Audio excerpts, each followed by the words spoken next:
신명기 33장 26절에서 29절입니다.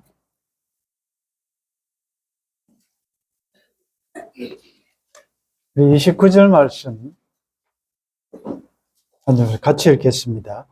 이스라엘이여 너는 행복한 사람이로다. 여호와의 구원을 너같이 얻은 백성이 누구냐?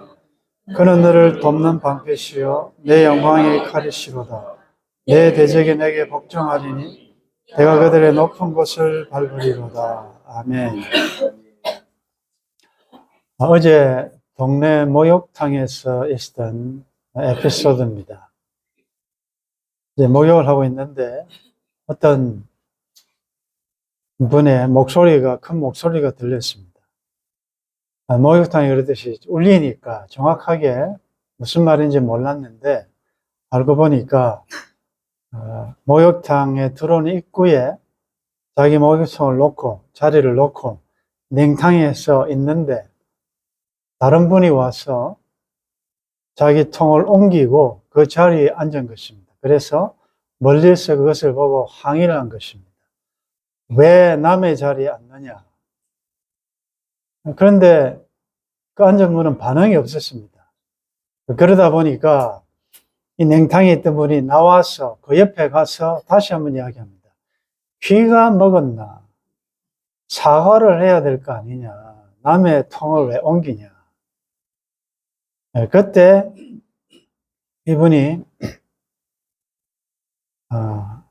나이가 젊은 분이 이해를 하시라 했던 미안하다라고 사과를 했습니다. 우리가 그런 사이 같으면 이제 자리를 다른 데로 옮겨가지고 앉는 것이 보통 상식인데 그분은 또 바로 옆에 앉아가지고 목욕을 한다. 제가 이제 목욕 마치고 나오면서 보니까 나이가 많으신 어르신이 그리고 지팡이가 있더라고요. 아마 몸이 불편하니까 안쪽으로 들어가기가 힘들어서 그 앞자리에 앉으신 것 같아요. 근데 탈의실에서 이제 옷을 갈아입고 있는데 또 소리가 들리기를 아저씨 이렇게 하더라고요. 저는 이제 아저씨는 지나고 어르신이니까 나는 아니겠지. 그래서 돌아보니까 저를 보고 있더라고요. 아저씨, 등에 로션 좀 발라달라. 근데 살펴보니까 저밖에 없어요. 그런 경우를 또 처음 보니까 아까 그 자리에 앉으셨던 그 어르신이었어요. 그래서 이제 로션을 발라드리러 가니까 로션은 아니고 스킨을 들고 계셨어요. 참고로 우리 여성분들은 잘 모르시겠는데 남탕에는 스킨과 로션이 항상 비치되어 있습니다. 그리고 목욕탕마다 다르겠지만 남탕에는 수건이 항상 이렇게 되어 있어요. 마음대로 쓸 수 있는데 상호를 통해서 들어보니까 여탕에는 수건이 없고 들어갈 때 입구에서 2장이든 석 장이든 개인주로 준다. 이거 왜 이렇게 차별하냐? 이제 저 혼자 그 생각을 해봤습니다. 물론 탕에 따라 다르겠죠. 정책에 따라 다를 수 있는데. 그래서 이건 스킨입니다 하니까 다시 로션으로 바꿔서 좀 발라달라고 이렇게 엎드렸습니다. 제가 로션을 등에 바르는데 그 등에서 벌써 인생에 참 무게가 느껴졌습니다. 그 살보다 뼈가 많은 것 같은 굉장히 고생을 많이 하셨고 등에 또 이렇게 수술한 흔적도 있더라고요. 다 발라드리고 나니까 저보고 하시는 말씀이 복 많이 받으시라고 그런 이야기를 하더라고요. 그래서 참 어제는 제가 좀 기분이 좋았던 게 아저씨라는 말을 들어서 기분이 좋고 또 거기다가 로션 한번 발라주고 복까지 받았으니 얼마나 마음이 편한지요. 이상으로 어제 동네 목욕탕에서 있었던 에피소드 사건 보고를 마치겠습니다. 제가 이 말씀을 드리는 이유는 한 주간 여러분들 참 장마에 또 무더위에 얼마나 수고 많으셨습니까? 평소에는 별 문제가 안 되는 것도 이런 날씨가 되면 불쾌지수가 너무 높고 말 한마디가 굉장히 불편하고 상처가 될 수 있습니다. 어떻게 보면 제가 말씀드린 것도 아무것도 않는 이야기입니다. 그 한마디가로 그 어르신 너무 사정이 있었겠는데 좀 이해하고 배려하고 하면 좋을 텐데 우리 서로가 이럴 때 서로 위로하고 좀 이해하고 또 격려할 수 있기를 바라고 여러 가지 지금 문제들이 있다 보면 이 문제가 해결이 빨리빨리 잘 안 되고 약을 먹어도 빨리 병이 낫지 않고 해결해야 될 문제가 많고 이게 오래 가면 사람이 지칩니다. 우리가 믿음이 있다고 해도 너무 힘들다. 놓고 싶다. 때로는 포기하고 싶을 이럴 때가 많습니다. 그럴 때일수록 우리는 하나님의 사람들로서 다시 한번 내가 공부하고 직장 생활하고 땀 흘리고 이렇게 하는 게 목적이 뭔지를 왜 살아야 되는지 살지 못해서 사는 건지 아니면 그래도 여러 가지 힘든 일이 있지만 어떤 이유와 목적 나를 이리로 보내신 분이 하나님이시고 이런 상황조차도 하나님이 다 통치하시고 알고 계실 텐데 그 삶의 의미를 다시 한번 생각하면서 우리는 누구냐? 그런 것들 한 번씩 심호흡도 한번 하시면서 하늘을 한번 보시면서 너무 문제에다가 시각을 맞추다 보면 보이지 않는 감옥에 갇혀서 너무 힘듭니다. 그럴 때일수록 하늘을 보고 한번 우리의 삶의 이유를, 목적을 찾아야 되는데 오늘 이 본문은 광야 38년의 삶을 나그네 여정을 다 끝마치고 이제 가나안 입성을 앞둔 주로 광야에서 태어난 이세들에게 모세가 죽기 전에 한 유언이에요. 유언적인 특별히 33장은 축복의 내용입니다. 33장을 쭉 보면 각 지파별로 각 지파에 합당한 그들에게 앞으로 되어질 것을 예언적인 유언을 하고 난 다음에 오늘 26절에서 29절은 전체적으로 그들에 대하여 모세가 축복하는 내용이에요. 비록 각 지파마다 하나님의 섭리하심이 다르겠지만 어떤 지파는 좀 더 좋은 복을, 좀 더 어떤 지파는 적게 혹은 그들의 행함에 따라서 좀 아쉬운 그런 미래가 예언되어 있다 할지라도 전체적으로 이 지파들에 대해서 모세가 선언하는 내용이에요. 그래서 그런데 비교하지 말고 오늘 이 말씀을 통하여 나에게 우리는 하나님 앞에 어떤 존재냐 또 우리 앞에 남아있는 광야 여정을 어떤 자세로 살아야 될 것인가를 말씀을 통해서 한번 살펴보겠습니다. 자, 26절 같이 읽겠습니다. 여스룬이여 하나님 같은 이가 없도다. 그가 너를 도우시려고 하늘을 타고 궁창에서 위엄을 나타내시는도다. 여기 여스룬이여 이스라엘이여 여스룬은 옳다, 정직하다, 참되다, 의롭다. 한마디로 이야기하면 어려운 백성들, 어려운 사람들이라는 말입니다.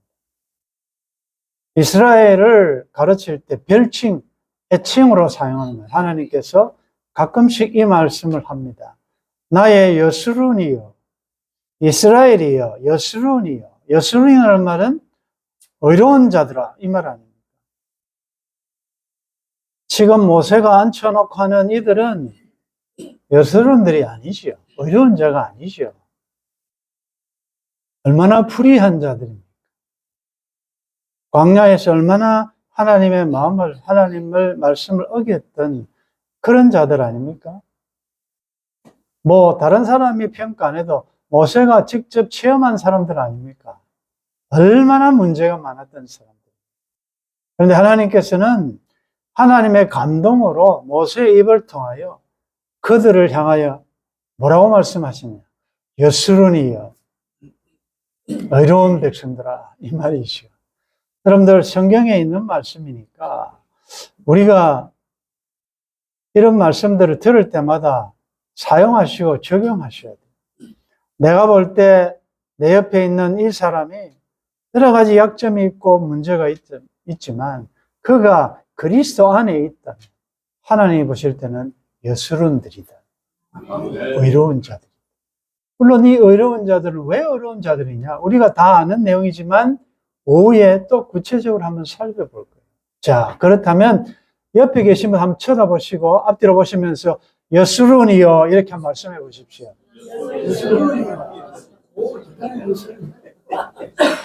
하나님의 여스run들이여 당신은 의로운 자입니다. 하나님께서 의롭다고 인정하신 자입니다. 그 말이죠. 여스run이요. 하나님 같은 이가 없도다. 한번 따라하겠습니다. 하나님 같은 이가 없도다. 이게 우리의 삶의 결론이어야 합니다. 주님 같은 분은 없다. 주 예수보다 더 귀한 것 없다.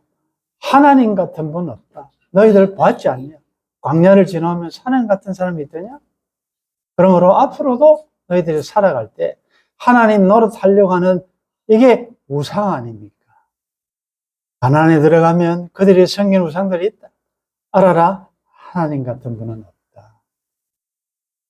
이스라엘아 들어라, 오직 여호와는 살아계신 한 참 하나님이시다. 그만 경배하라 그 말이죠. 하나님 같은 이가 없다. 이런 피곤할 때 말이죠. 제가 팁을 드리겠는데 예를 들자면 아내들이 듣고 싶어하는 말은 뭐겠습니까? 말이 많겠지만 오늘 이것을 정해 보면 가끔 이제 남편들이 이제 지혜롭게 이렇게 말을 하는 거죠. 내가 살아보니 내가 많은 사람들을 상대해 봤는데 많이 만났지만 당신이 최고다. 당신 같은 사람 없다. 이 말하면 아내들이 얼마나 기분 좋겠습니까? 그러면 이제 이쯤 되면 되는데 조금 더 지혜로운 아내들은 어떻게 합니까? 그걸 인지 알았나? 딱 보면 모르나? 이 화상을 이렇게 이제 칭찬하면 고맙다 이러면 끝나면 되는데 꼭 거기에 이제 토를 다는 분들도 있을 수 있죠. 하나님의 자존심, 탕자의 고백이죠. 아버지 재산 다 갖고 아버지보다도 더 재밌는 게 있는 줄 알고 세상에 가서 온갖 것 다 해봤는데 결국 그가 마지막에 한 말은 우리 아버지 집에 가면 먹을 것도 있고 정도 있고 얼마나 많은데 결국은 천부여 하늘에 계신 아버지 손들고 오는 거예요. 이게 하나님의 자존심이에요. 마음대로 해봐라 이거죠. 결국 나한테 돌아오게 됩니다. 나보다 더 좋은 사람 있는가 찾아봐라. 정말 그가 중생된 자라면 마지막에 이렇게 되거든요. 하나님 같은 분은 없다. 그래서 너희들 앞으로 가나안에 가거든 하나님 말고 하나님 노릇하는 우상 섬기지 말라 그 말이죠. 우리의 삶에 오래 산 분들의 간증을 들어보십시오. 돈 따라갔다가 완창 망하고 명예 권력 따라갔다가 완전 손해보고 쏘가 이런 사람 많잖아요. 하나님 같은 분이 없다는 최고의 고백의 행위가 예배입니다. 우리는 복 있는 자다. 하나님 같은 분은 없다. 그 고백하게 되는 이유가 뭐죠? 본문에 의하면 그가 너를 도우시려고 하늘을 타시고 궁창에서 위엄을 나타내시는도다. 누가 여러분들이 어려울 때 하늘을 타고 자가용 타고, 전철 타고, 비행기 타고, 이 교통체증도 막 있을 것이고, 사고도 날 것이고, 하늘을 타고, 어느 신이 하늘을 타고 출동하는 신을 보셨습니까? 이건 다 인간적인 표현이죠. 하늘을 타고 너를 돕기 위하여 궁창에서 위엄을 나타내시는 도다. 광야 생활을 지날 동안에 하늘 문을 여시고 만나를 먹이시고 구름 기둥, 불 기둥으로 하나님의 백성들 광야 여정을 지키시고 보호하신 하늘을 동원하시는 그 주권자, 위엄자, 하늘을 타고, 이 말은 하나님의 백성들이 어려움 당할 때 신속하게 출동해서 돕는 분이시다, 그 말이죠. 이런 분이 누가 있습니까? 궁창에서 위엄을 나타내신도다. 27절 읽습니다. 시작. 영원하신 하나님이 내 처소가 되신 그의 영원하신 팔이 내 아래 있도다. 그가 내 앞에서 대적을 쫓으치며 멸하라 하시도다. 영원하신 하나님, 하나님의 영원성. 우상은, 이 세상 가짜들은 한계가 있습니다. 유한하단 말이죠. 이 세상에 뭘 가르쳐서 영원하다 하겠습니까? 그러나 우리 하나님은 어제나 오늘이라 영원토록 현재로 자존하고 계신 영원하신 하나님이시다. 영원하신 하나님이 우리의 처소가 되신다. 이런 것들은 우리 인간의 표현으로 알아듣기 쉽게 하시는 말씀이에요. 처소가 뭡니까? 거주하는 집이라는 말이죠. 여러분들 물론 자기 집을 가진 분도 있지만 월세로 전세로 사시는 분들은 이 계약 기간이 만료일이 다가오면 이게 계약을 연장해야 될지 또 어디로 가야 될지 이 돈으로 어디로 가야 될지 항상 염려 걱정되지 않습니까? 그런데 영원하신 하나님이 그 하나님 품에 거주하는 자에게는 그런 염려할 필요가 없다는 거죠. 여호와 삼마, 여호와는 거기에 항상 계십니다. 그러니까 영원히 확실한 안정, 보장, 평안, 그 하나님이 우리의 처소가 되신다. 그의 영원하신 팔이 내 아래 있도다. 주의 팔에, 영원한 팔에 안겨 있어요. 영원하신 주의 팔이 위에 있다, 옆에 있다 안 하고 왜 밑에 있다라고 표현을 씁니까? 영원하신 팔이 내 아래 있다. 굳이 우리가 쉽게 예를 들자면 아기가 손자나 손녀나 여러분들 아들, 딸이 걸음마를 시작할 때 처음으로 벽을 잡고 이제 일어서서 걸어가려고 할 때 여러분들 그때 어땠습니까? 할아버지 할머니가 뒤에서 호위하고 아빠 엄마가 지켜보면서 걔가 넘어지는 순간 번개 같은 빛의 속도로 잡으려고 다 대기하고 있죠. 하나님께서 우리의 가는 길에 실족할까, 넘어질까, 다칠까, 영원하신 팔이 우리를 보호하고 계신다. 네. 여러분들 안고 가신다는 거죠. 우리가 이전에 본 말씀, 독수리가 새끼를 훈련시킬 때 둥지에서 떨어뜨리기만 하고 가만히 있습니까? 엄마 아빠 독수리가 어떻게 합니까? 아래에서 넓은 안전한 날개를 펴고 그 새끼가 떨어질 때 위험하지 않도록 언제든지 그를 다시 어깨에 메고 날개에 태워 비상하도록 대기하고 있는 그런 그림. 영원하신 팔이 내 아래 있다. 우리가 즐겨 부르던 복음성 가운데 나의 등 뒤에서 나를 도우시는 주, 나의 인생길에서 지치고 곤하여 매일처럼 주저앉고 싶을 땐 나를 밀어주시네. 나의 등 뒤에서 나를 도우시는 주, 평안히 길을 갈 땐 보이지 않아도 지치고 곤하여 넘어질 때면 다가와 손 내미시네. 나의 등 뒤에서 나를 도우시는 주, 이제는 떠나셨는가? 때때로 뒤돌아보면 여전히 계신 주, 잔잔한 미소로 바라보시며 나를 재촉하시네. 일어나 걸어라, 내가 새 힘을 주리니. 일어나 걸어라, 내 너를 도우리라. 영원하신 팔이 여러분들 도왔기 때문에 오늘 이 자리에 있는 줄 믿습니다. 지금도 주저앉고 싶고 내 힘으로 안 된다라고 포기하고 싶지만 전능하신 팔이 여러분들 안고 있다는 사실을 믿으시기를 바랍니다.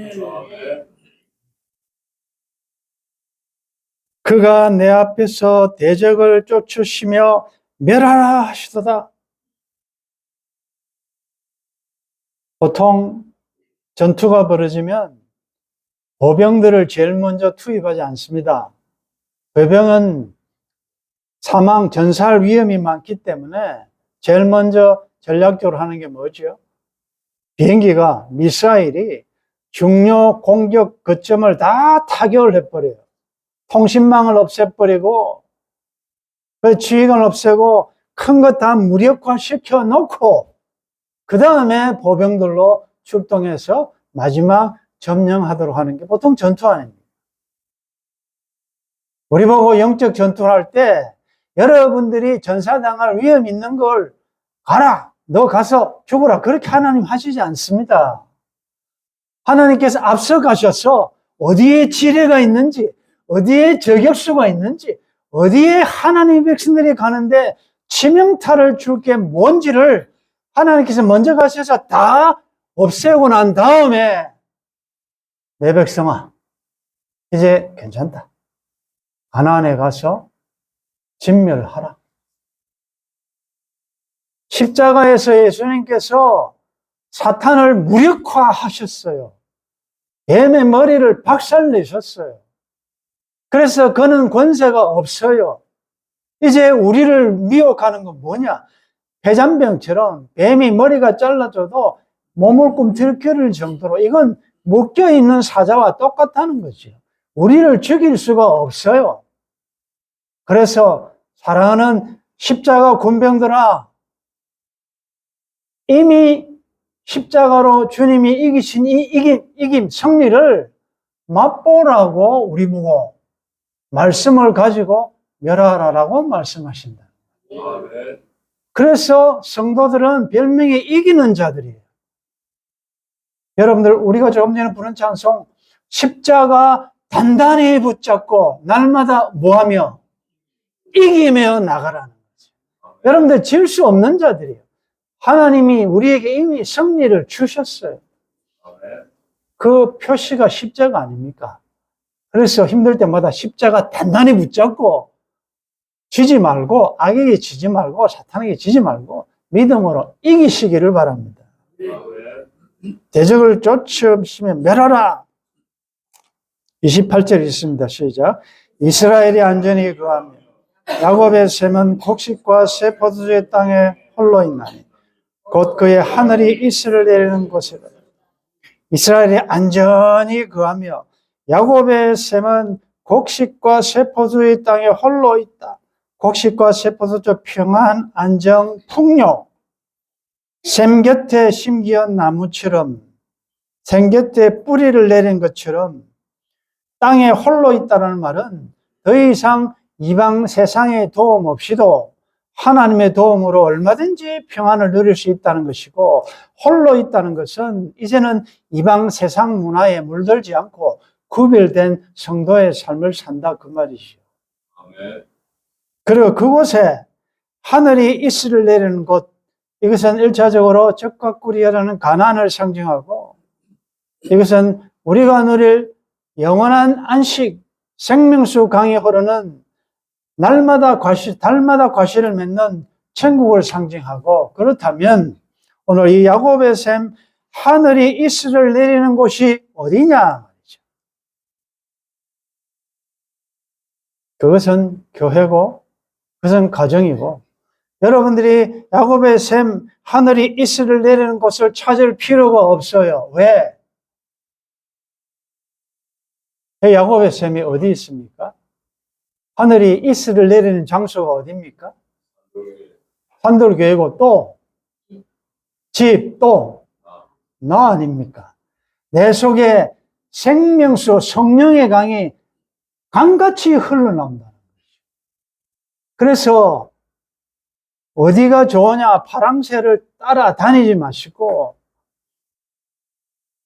어디를 가든지 겁내도 없고 내주 예수 모신 곳이 그곳이 천국이니까 주님 모신 곳이 주님 모시고 가는 내가 가는 곳마다 천국이 확장된다. 그것이 야곱의 셈이요 하늘이 이슬을 내리는 곳이다. 비록 요셉이 종으로 팔렸지만 하늘의 이슬, 하나님의 은혜, 하나님의 복이 항상 하니까 그가 가는 곳이 감옥에도 하나님이 함께 하시니 형통했고 그가 종으로 팔렸지만 결국 그 야곱의 셈, 그를 통하여 온 세계 백성들을 먹이지 않습니까? 그런 여러분들의 삶 되시기를 바랍니다. 29절 다시 읽습니다. 시작. 이스라엘이여 너는 행복한 사람이로다. 여호와의 구원을 너같이 얻은 백성이 누구냐? 그는 너를 돕는 방패시요 내 영광의 칼이시로다. 내 대적이 내게 복종하리니 내가 그들의 높은 곳을 밟으리로다. 여수론이여 이스라엘이여 산돌교회 성도들이여 당신들은 행복한 사람이로다. 여호와의 구원을 너같이 얻은 백성이 누구냐?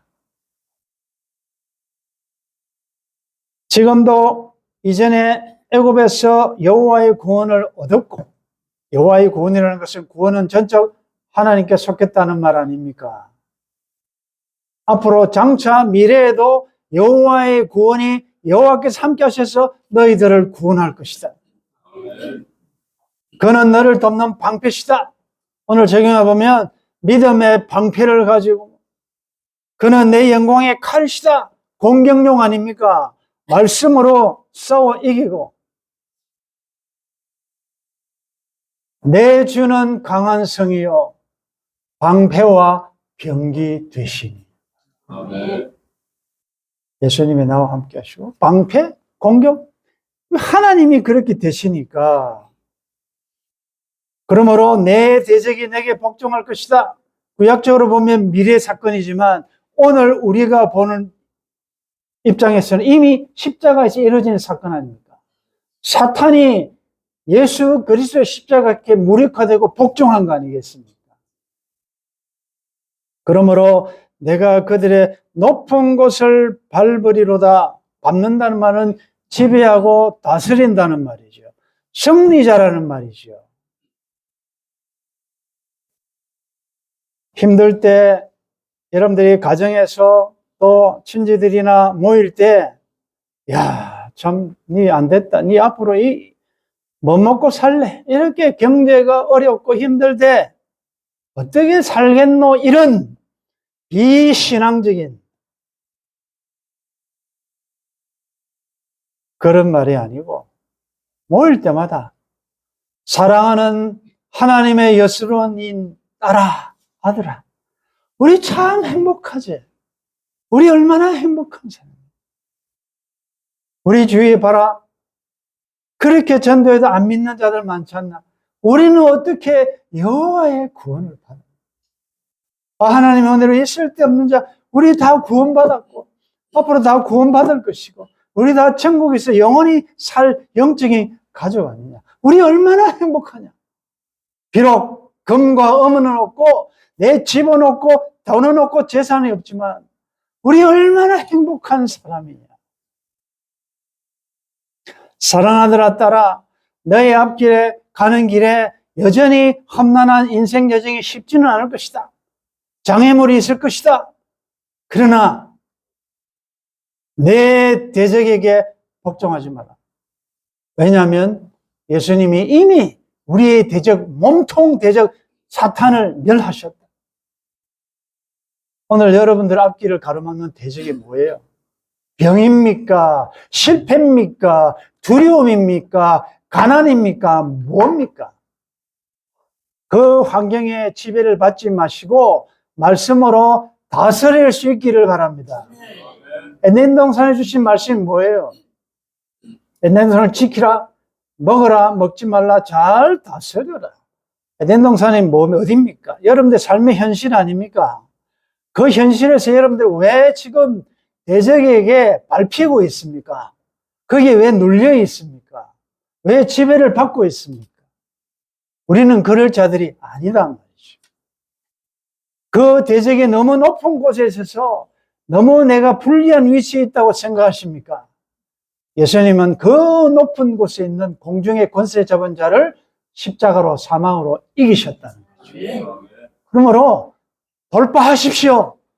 여러분들 사망이나 위험이나 암이나 뭐나 여러분들 앞길을 가로막는 이 두려움이나 그 어떤 장애물이라도 오늘 이 말씀을 가지고 우리는 하나님의 여수로는 하나님의 의로운 자들.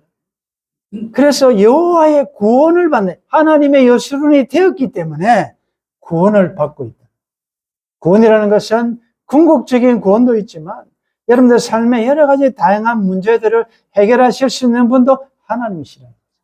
영원하신 하나님이 영원하신 팔로 앞과 뒤를 우리를 막으시고 영광에 그러신 그분이 여러분들이 감당할 수 없는 것은 먼저 앞서가셔서 제거하시고 그 다음에 문제는 감당할 수 있는 현실만 주십니다. 여러분들 잘 감당할 수 있기를 바랍니다.